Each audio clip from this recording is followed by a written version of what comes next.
Kao neko ko ima već 13 godina iskustva u digitalnim medijima, želim da vas obavestim da uskoro snimam svoje tutoriale o tome, potpuno free, na YouTube-u, na YouTube Shortsu, Instagramu, TikToku. Za sada su te platforme, vidjet ćemo još koje opcije postoje.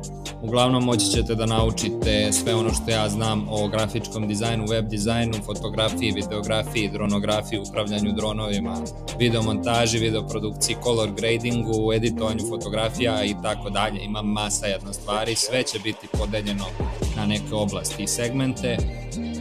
Biće long form video na YouTube-u iz kojeg ću da vadim short form video, objasnit ću vam kako funkcionišu ti razni algoritmi, kako funkcioniše plasiranje klipova i tako dalje. Znači sve što vam je potrebno da vašu firmu predstavite u tom nekom digitalnom svetu, tako da vidimo se uskoro.